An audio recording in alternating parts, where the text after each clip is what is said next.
Okay. Hi, everyone. Thank you for attending our workshop. I'm Gowthami. I'm a PhD candidate at University of Maryland. And today I'll be talking about the work I have done over the course of last 1.5 years, where we try to understand the memorization, particularly in text-to-image diffusion models. Um, so, I mean, we have made incredible progress in terms of generative models. Here we can see on the left side, some of these generations are from the first GAN paper. And on the right side, you can see some of the generations from SDXL, recent SDXL model. And this recent generative models, like the generations uh, are like extraordinary in the sense they are not just realistic, and they're going beyond our imaginations, and showing like these models exhibit truly extrapolative skills. However, we are not at 100% yet. Like Chang-Hun has mentioned, there are many issues the generative models face, which kind of is stopping a lot of companies from using them, like deploying them in into the real world systems. So, for example, I mentioned a couple of issues here. First of all, there is a memorization of training data. Sometimes some of these models are trained on not very fairly sourced training data sets, and they might be spitting out some of the images from the training data. And secondly, compositionality is like another major issue where the generations don't adhere to the prompts properly. And also these generative models also sometimes tend to produce these memorize these repeated patterns and so on.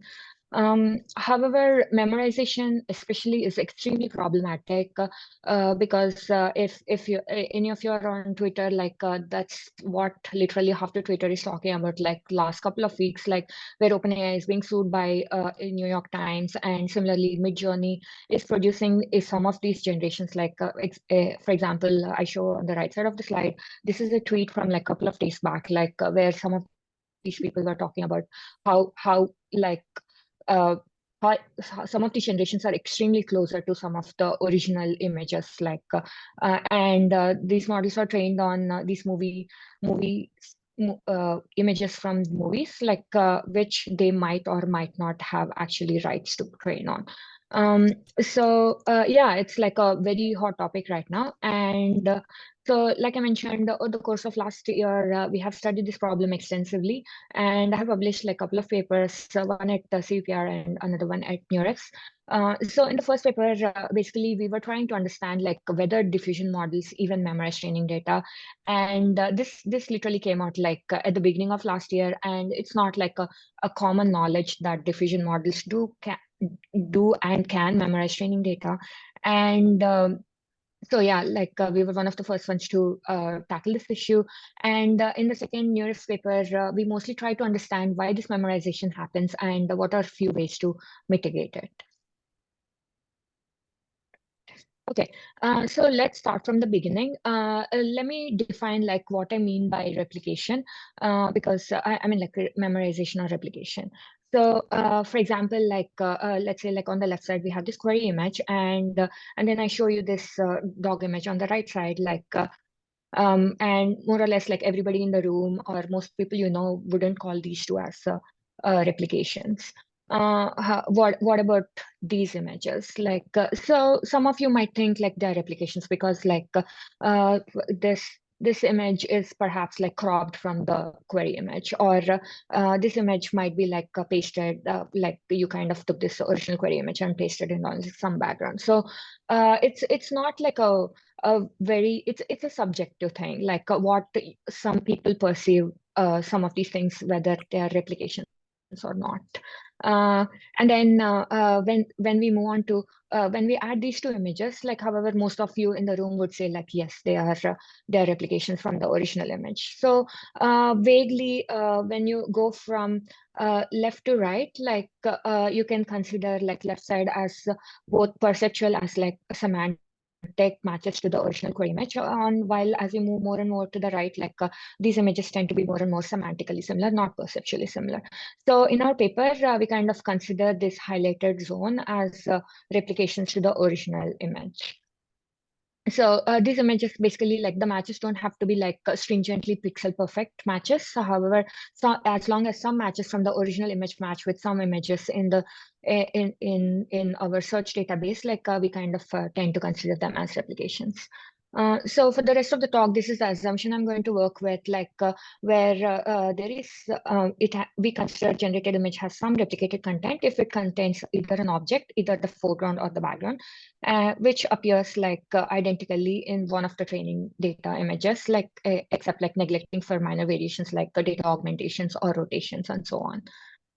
Okay, the next question is, can we even detect these replications with some of the existing methods? We kind of like, oops, sorry. Oh, I don't know. Okay. So at the time, we kind of looked at a bunch of like feature extractors and try to understand or even the data sets to benchmark these feature extractors against. And what we found is most of the methods as well as the data set tend to focus on like this blue highlighted region. However, none of the papers or data sets are looking at this red highlighted region, which we also want to account for in our study. Um, to address that, we kind of created like a few synthetic data sets along with some of the real data sets also.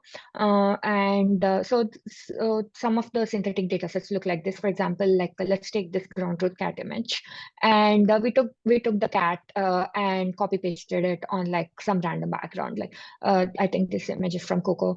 And similarly, what we did is we kind of took like one diagonal half of the cat original image and kind of outpainted it like with a generative model. And similarly, we took like one of the patches from the original image and like outpainted it with the generative model. So now we kind of consider this as the query image, and then we kind of like try to find matches, like match this original query image with like one of these matches. As long as the model can kind of say like these two are matches, like we kind of assume the model is like performing well to extract this is able to extract this kind of replicated images in our later studies. Um, all right. So in addition to the synthetic data sets, we kind of also looked at a bunch of uh, uh, okay, we also looked at a bunch of image retrieval and copy detection data sets as well. And so we also studied like a bunch of pre-trained backbones, like which are trained on copy detection or general pre-trained on some like ImageNet, or we also looked at a bunch of self-supervised learning feature extractors. And what we did is we kind of look at all these feature extractors on all these data sets and evaluate them on the retrieval performance. Like we looked at map score as the metric, and we ranked all of these metrics on each of the data sets and kind of gave them like an average rank here. As you can see, like these are a few of the feature extractors we looked at, and like we kind of compute here. I show like the average rank across all these 10 data sets, and lower the rank is better. Like that means the model is performing better compared to the other models. So as you can see, like SSCD, which is trained like for copy detection, and Swing Transformer, which is trained on ImageNet, and Dino, all these three models like relatively perform the best compared to other feature extractors. Like for example, even Clip. Clip, trained on land. Like these models were performing even better than Clip. After this point, so now that we have like this good feature extractors which are able to replicate, like find copies, now then we actually move on to the diffusion models. Is there a question? All right, sorry. Okay, cool. At this point, like we wanted to test out some diffusion models for copying. So first of all, like I mentioned at the time, it's not a common knowledge whether the diffusion models can even copy. So for that, like we actually conducted like a small experiment where we took like a diffusion model, like a DDPM model, and then we kind of like tried to overfit like on a small data set, which is like say Libre HQ, which has like only 30,000 images. So, and we try to understand like can diffusion models like even overfit, like for example, let's say like 300 images. So that's what we did. This is more like a sanity check. And what we did is we actually trained like three models. The first one is trained on just 300 images, and the second one is trained on 3,000 images, and lastly, the third one is trained on all 30,000 images from the data set. So and what and then sorry, I'm so sorry. There's something going on with my laptop. Okay, so here I show some of the qualitative results from these experiments. Like, let me explain what's going on here a little bit. These are three generations from the diffusion model trained on just 300 images, and these are the top two matches from the training data set based on each of these feature extractors. So as you can see, like the model trained on just 300 images, we are actually, the model is picture perfect, pixel perfect copying. It's able to copy like all the details. Like, I don't know if you guys can see, like this person is wearing a tiny crown sort of a thingy, and the model is even able to replicate those minor details. And all three feature extractors, which we shortlisted from the previous slides, all three of them seem to be doing well in this case. And after that, we moved on to like the model trained on 3,000 images. And as you can see here, like the model is still copying a lot. However, some of the details start to like change a bit. For example, here the background is changing, like compared to the original image. And here this lady is like the lipstick and a little bit, some of the other details are also changing. Like for example, she seems to be smiling a little bit more here, and so on. At this point, like the swing transformer was not doing really good with like the matches. So yeah, I guess like the swing transformer is not too good of a feature extractor, at least like in the diffusion case. And lastly, we looked at the model trained on 30,000 images. And as you can see, like the model is not pixel perfect copying anymore. It seems like, for example, if you take these two person, like they look like same guy or like brothers or something like that, but they are not copies anymore. And at this point, we began to wonder like maybe diffusion models like don't copy on once they are trained on like the large enough data sets. And in addition to this qualitative analysis, we also did like this quantitative analysis. So what we did is we computed, okay, let's look at like one plot at a time.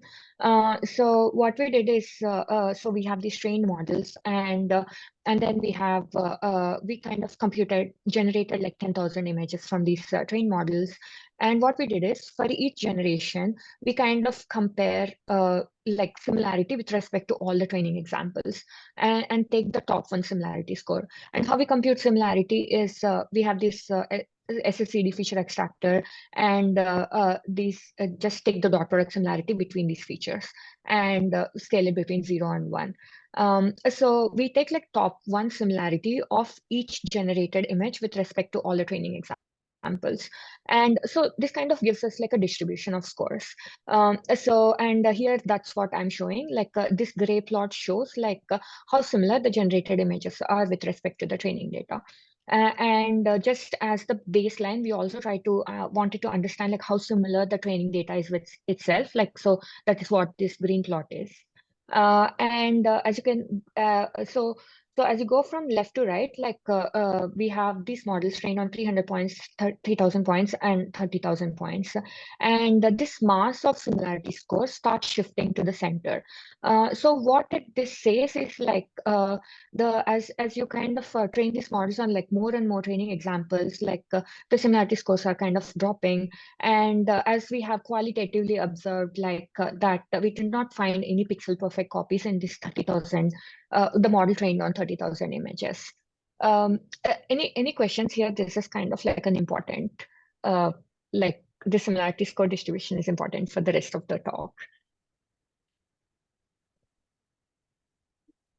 Is this issue that you can't really train on small data set in that case?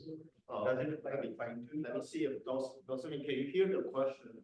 No, I can't. Maybe if we can go towards the, yeah. As the question is,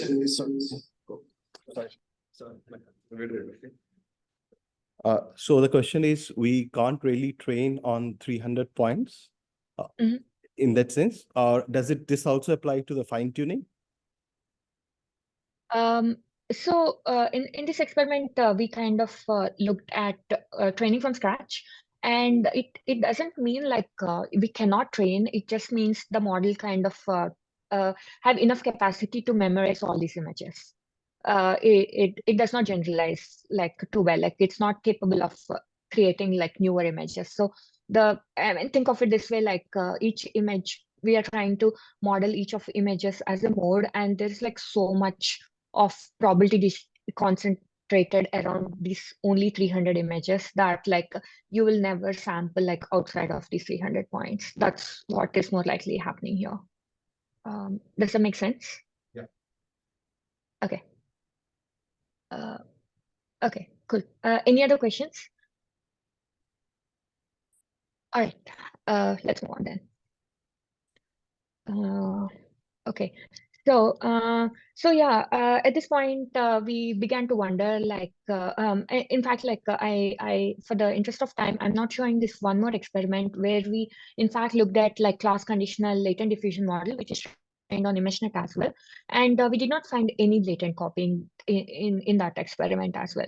So we started to wonder, like, maybe diffusion models trained on like large enough data sets do not copy anymore.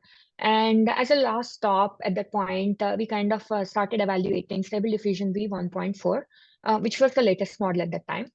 And to our surprise, we found a lot of memorization in Stable Diffusion. So here are a few of the examples we found in that experiment. So on the first row, like these are some of the generations from SD1.4, and these are the matches from like Lion Aesthetics dataset, which is in fact like a subset of whole training data this model is trained on. And so as you can see, like these generations also, these copied images are also like exhibit like different behaviors. Like for example, here the background is what's being copied, and similarly, in this case, most of the pixels are same except for this phone case, which the model is generalizing on.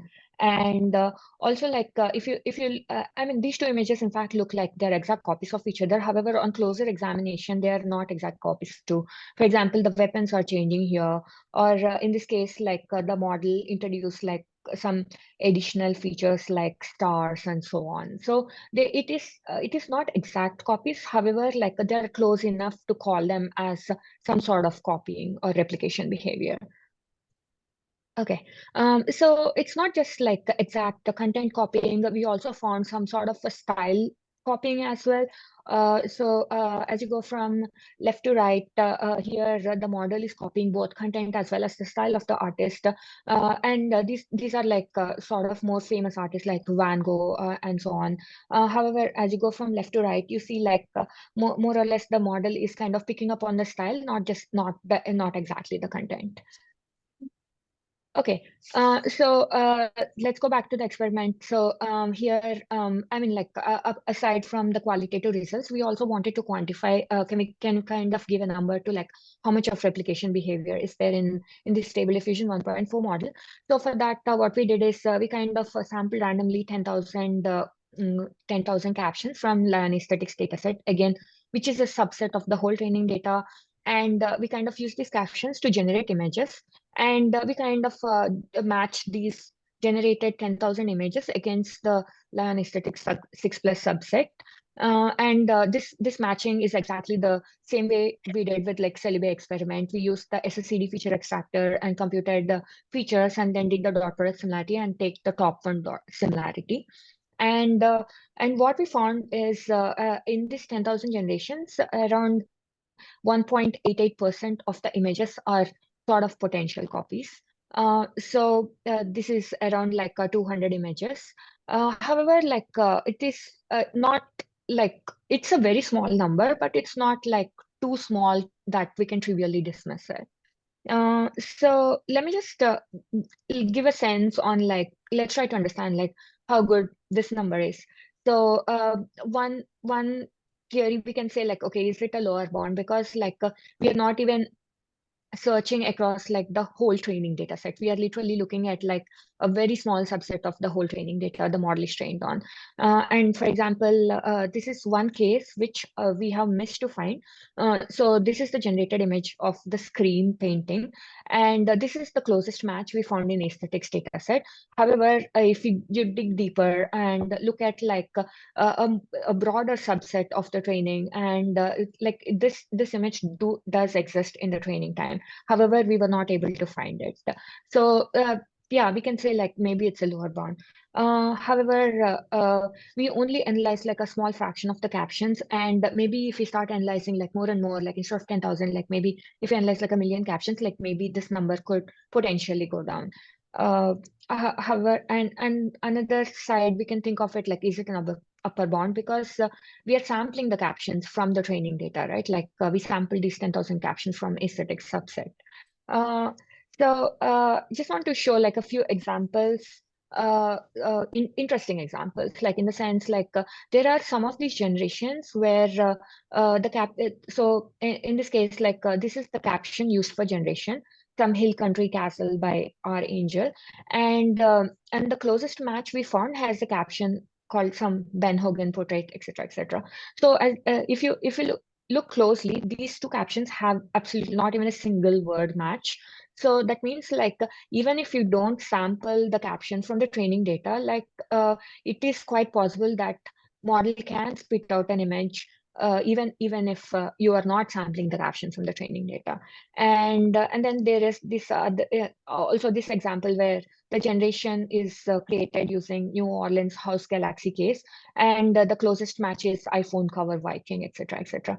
So as you can see, like sometimes there is absolutely no caption dependence for the generation, for the replication to happen, and sometimes the memorization happens like whenever there is like a certain keyword appears. Like for example, in this case, the word is bloodborne. It's the keyword. Like as soon as you say like bloodborne and say whatever you want for the rest of the caption, the model still produces this this poster, which is quite similar to the one of the examples in the training data. And then again, there are some of these interesting examples. Like we found like as long as you say like this phrase canvas wallet print and then describe whatever wallet you want, as long as this phrase appears, the model tends to bring out this crouch a non-trivial amount of times in its generation.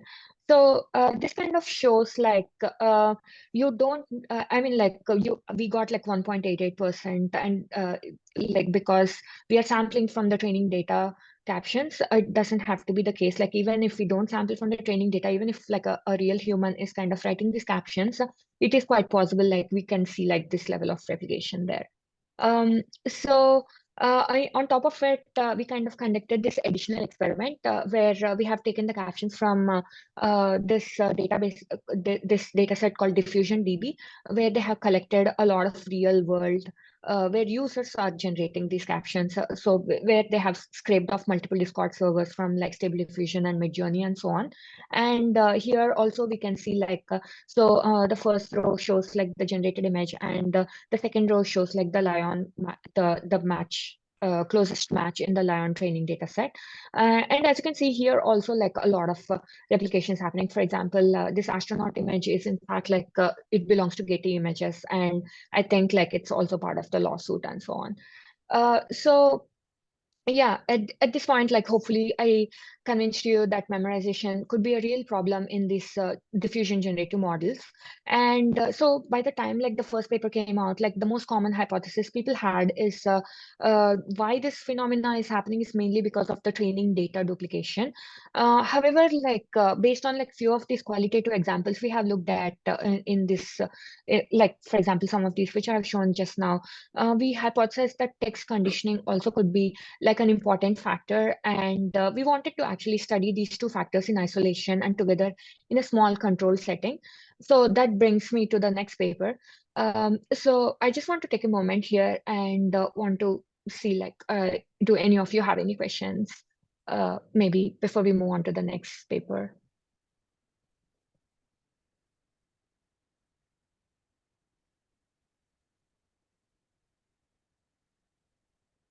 Okay, cool. Sounds good. All right. Okay. In this paper, we mostly, like I said, we wanted to do like a controlled experiment where we wanted to train like hundreds of diffusion models, and it's not possible to train like a large scale diffusion models. At least like we don't have resources for it. So what we did is we took the stable diffusion LDM model. We took like 2.1 checkpoint. And what we did is we kind of fine-tuned them like a lot on smaller subsets of data, and like looked at the memorization behavior by varying like tweaking one of the settings. So these are the data sets we were looking at. We were looking at like randomly sampled 10,000 images from the whole ION 2 billion data set. And the second data set we were looking at is called ImageNet. This is actually curated by FastAI, I think. They just randomly sampled 10 different classes from ImageNet. So both these data sets are around 10,000 images. We kind of, what we did is like at the beginning of the experiment, before training any of the models, we kind of sample like a set of inference captions, and we kind of keep them frozen. And that's what we compare all these models on, like how much the models are memorizing on this fixed set of captions. And then how we measure memorization is we were using this metric called similarity score, which is in fact derived from those similarity scores similarity score plots I have shown earlier, like in the Celebi experiment. Yeah. So as I have shown before, like when we were looking at like similarity scores, it's not just a single point. It's a distribution, like where we have a bunch of the generated images, and we were comparing them against like the training data and looking at the top one similarity scores. However, when we want to compare across multiple models, like showing a bunch of these density plots, like it won't give us like great insights, right? So we wanted to condense it into like a single number. So yeah, there are many estimates we could have used, like we could have just used mean or things like that. However, what we felt is similarities, this memorization is more of like a higher quantile behavior, because that's what we have observed. And then we kind of did like a quick ablation. Just ignore a few of the details for now. Like I just wanted to give a sense like how if we look at like 50 percentile, like even though we are okay, on the x-axis we are actually like increasing more and more training data duplication. So by intuition, like in fact, like the model should be memorizing more and more as you keep increasing this factor. However, if you look at like the 50 percentile, like if you look at the median, the model, we are not able to capture that behavior. However, if you look at like higher percentiles, like for example 90 percentile till 99 percentile, what we found is like any of these higher percentile numbers are capturing this behavior well. So we kind of took like 95 percentile to be a bit more reasonable metrics. So at this point onwards, like whenever I say similarity score, it's the 95 percentile value of similarity score distribution, top one similarity score distribution. Excuse me, Okay. Gowthami. There is a question from the audience that, sorry. The question is about could you specify a little bit more about the similarity score here? Yeah, it's a cosine similarity. Yeah, like SSCD feature extractor kind of gives this feature maps, and then you take the dot product similarity and scale between 0 and 1. Did that answer your question? Yes. Okay. Thank you. All right. Okay, cool. Okay, let's move on. Right. So the first, like I mentioned, like we were trying to understand two factors. The first one is the training data duplication. Like how much does duplicating the training data points kind of impact like the memorization behavior in these diffusion models. So for that, like it's a very simple experiment. What we did is we kind of take like a small chunk of the training data, like 5% or something like that. And what we do is we replicate this 5% of the data n number of times, where this n is controlled by this variable called data duplication factor. Like this is actually not 0, this is 1. So where in the base case, like each of these images appear only once in the training. However, like as you keep increasing this data duplication factor, like a small fraction of the training data kind of appears more and more in the training. And like I mentioned, like all of these models are trained to like a fixed number of iterations and with like a reasonably high number of iterations. And we kind of looked at like the similarity scores as well as the FID scores for these models. And intuitively, the similarity scores like more or less linearly tend to go up as you keep increasing the data duplication. So this kind of shows like as some of the training data images the model sees them more and more, the model tends to memorize them more and more. And also we also found like FID kind of tends to go up like as you keep increasing the similarity score. This could be because of because like we are kind of because of like slight reduction in the diversity of the generated images. Okay, and the next part is we wanted to understand like how much the text conditioning in the diffusion model plays a role. So primarily we wanted to test out these two hypotheses. The first one is memorization is high in these images with the high perplexity captions. Like, so what do I mean by high perplexity? So if you remember, there was this image, right, like of the video game trailer, like which has the word bloodborne. So this bloodborne word is like does not appear more commonly in the English language. Like compare it against something like beautiful sunset, which appears a lot like in general English language as well as probably across like a multiple captions during training of these diffusion models. So what we felt is maybe this high perplexity captions model tends to pay a little bit more attention to them and tries to memorize them. That is our first hypothesis, and the second hypothesis is maybe it's the type of duplication also that matters. So, like we wanted to understand, like what if we repeat only the images, not the captions? Does it matter, or do they have to be repeated together for the model to memorize? So these are the two hypotheses we wanted to test out in these experiments. So let's look at the high perplexity hypothesis. So this is what we did. So like I mentioned, so these results are presented only for this ImageNet dataset. This dataset is interesting in the sense like it has class labels, but so that means like we have these 10,000 images, out of which like thousand of the images have the exact same label, right? So what we created like 4 different scenarios, like where all the images get the same caption. All of them have this caption called an image. And the second category of captions are called an image of dog or something like that. So in this case, like all 1,000 of the images get like the same caption. And the third scenario is we took all these images, kind of like annotated them using blip. This way, like all of them tend to get like slightly different captions. However, it's quite possible like more than one image kind of happen to get like a similarish caption as well.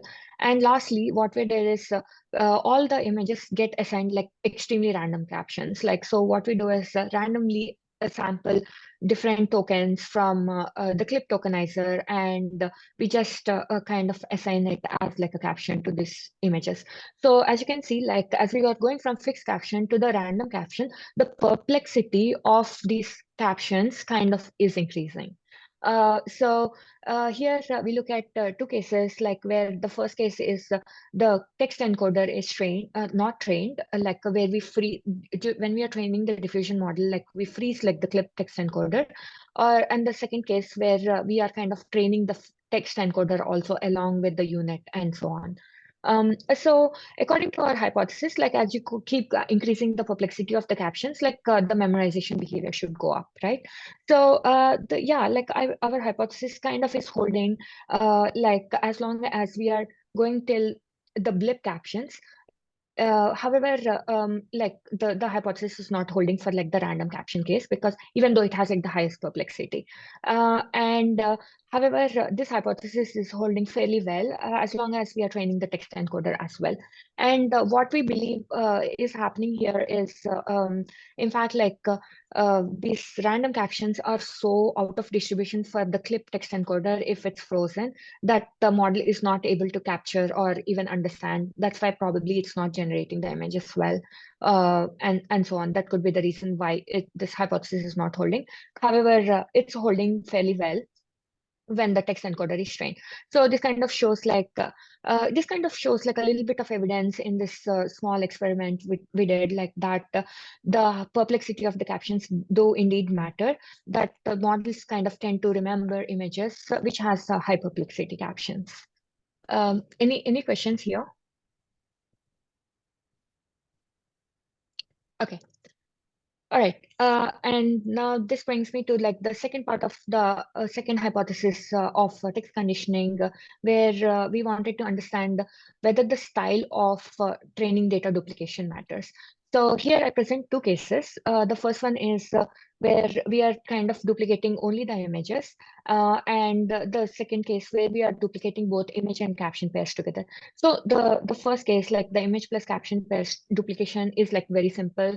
What we do is like, again, we take like the small set of images, like 5% of the training data, and then we repeat them a number of times, which is controlled by this data duplication factor.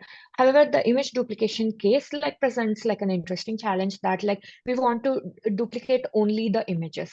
However, we don't want to repeat their caption. So what we did is we took like an off-the-shelf image captioning model, and we kind of created we did like a nuclear sampling to get like high diversity captions like every time we sample, and created like multiple captions for each given image.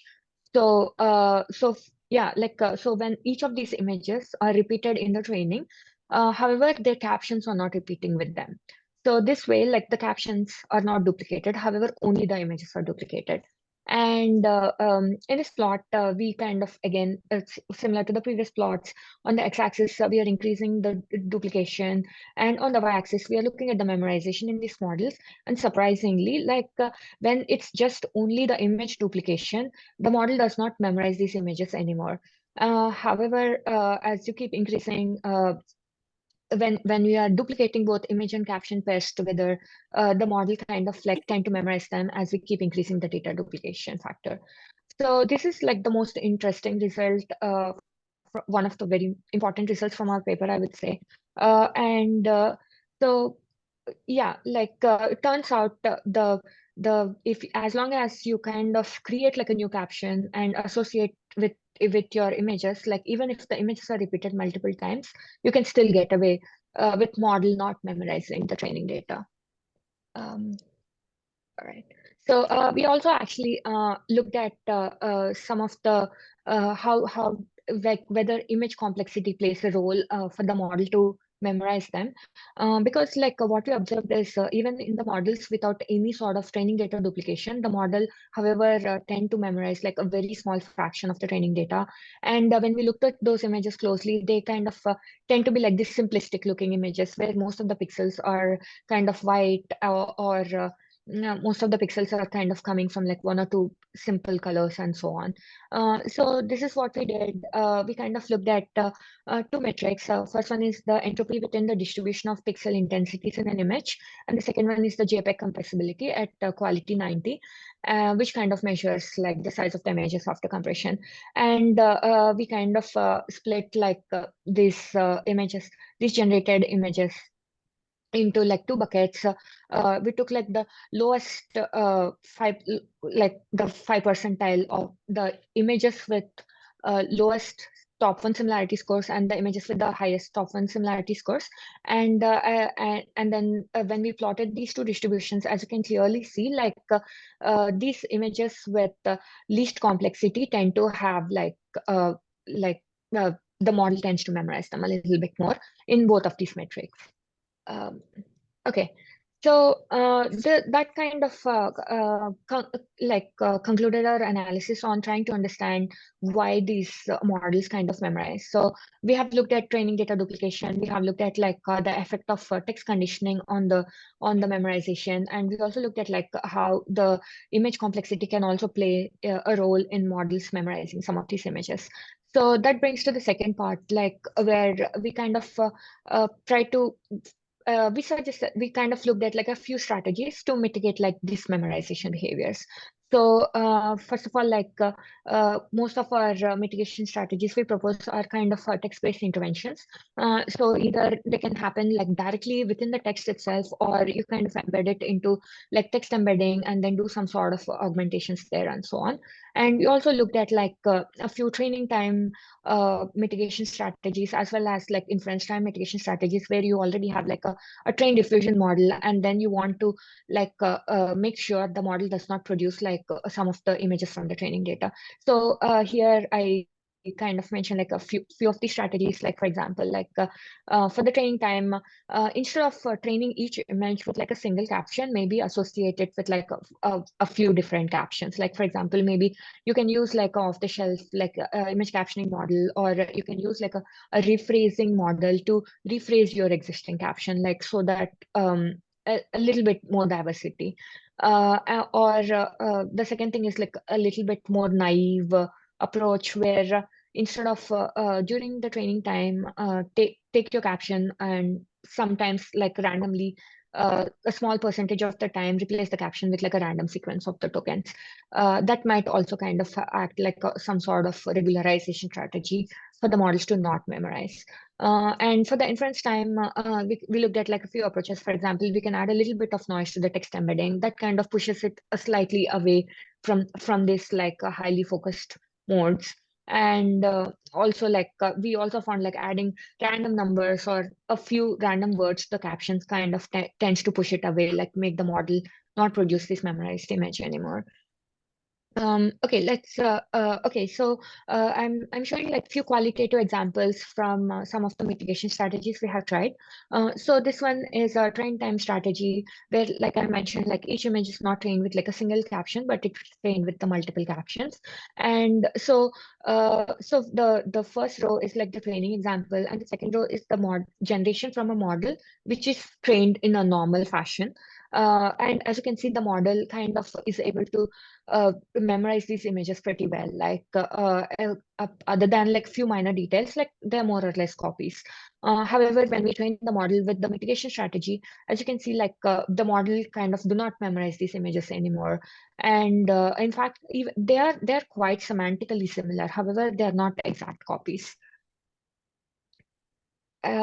And here I show a few inference time mitigation strategies where we have taken Stable Diffusion 2.1, and we kind of explore what are some of the captions that can elicit memorization in Stable Diffusion 2.1, and we kind of looked at some of these captions. For example, I don't remember them off the top of my head. For example, I think this one is called WACV'24 or something like that.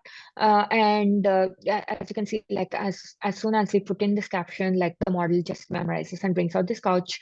And when we just added a number to it, I think this image is generated with WACV'01001 or something like that. Immediately, it is kind of producing a semantically similar image, but it's not the exact copy anymore.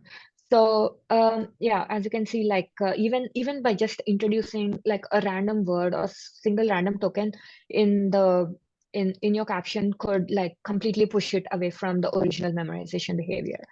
So in addition to the qualitative results, we also have a few quantitative results, where again I have done the exact same thing, where we did created 10,000 images, computed top 1 similarity scores, took 95 percentile of this similarity score distribution, and here are few of the numbers from different mitigation strategies. So this MC is the multiple caption mitigation strategy, and as you can see, we looked at all three different cases where there's no duplication or just image duplication or image plus caption duplication.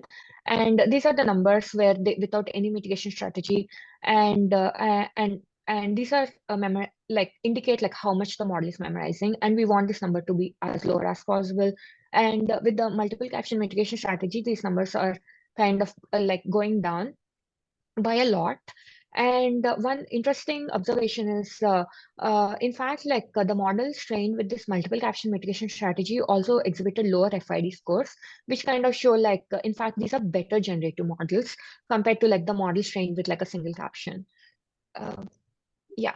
So these are a few take-home points. Even if you haven't paid any attention to the rest of the presentation, I just wanted you to know these are the main takeaways. So first of all, we can just training data duplication. In fact, can solve a lot of memorization issues most of the time.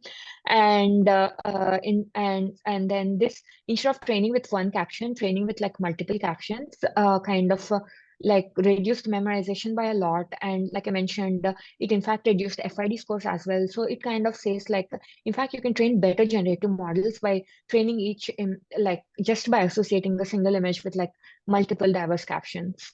And and another takeaway is the models tend to memorize these images with the high perplexity captions. So for example, if it has words or key phrases which are not very common in English language.